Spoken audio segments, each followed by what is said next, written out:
And so it was that the conflict between the New Canaanites and the Whitelegs was finally resolved. The courier's involvement had tipped the scale, shifting the fragile balance of power. Demoralized by the Dead Horse and Sorrow's attack the courier and Joshua Graham led against them, the Whitelegs retreated to Great Salt Lake. Their days were numbered.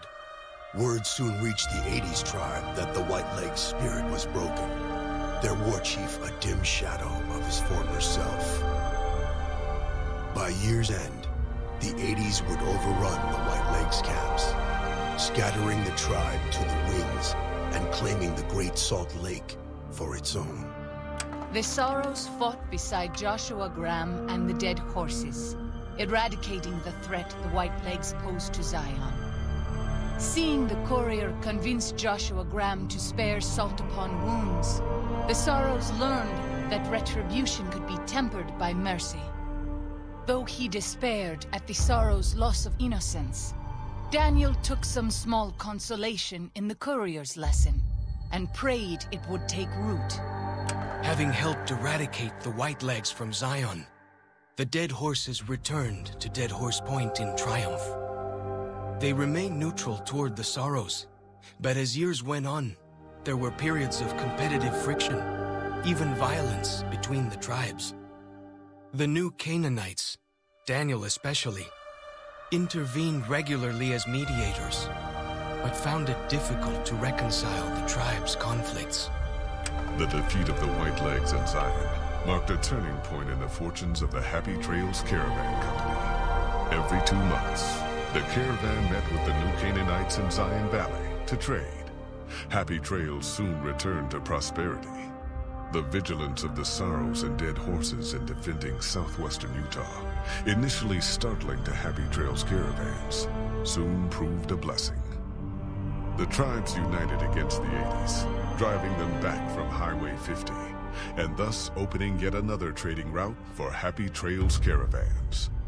Follows Chalk took the courier's words to heart and decided the big cities of the Mojave Wasteland and NCR were best left unexplored. Though he sometimes dreamed of distant lands, he continued to support his family at Dead Horse Point, and eventually, his wanderlust faded.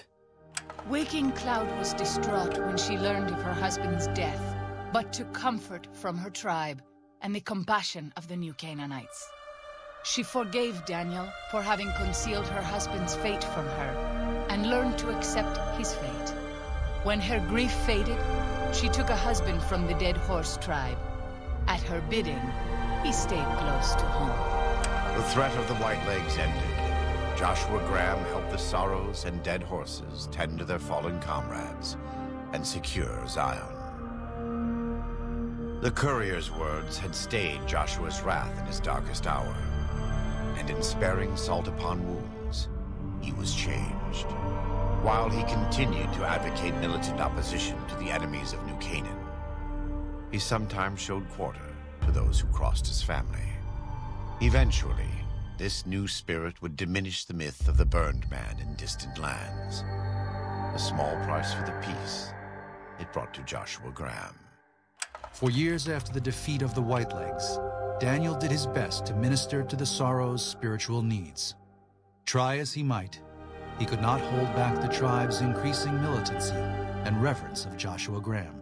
Demoralized, he returned to his family in Dead Horse Point. His failures haunted him for the rest of his days. And with that, the courier walked out of the history of the tribes of Zion and back to the gathering storm of the Mojave Wasteland.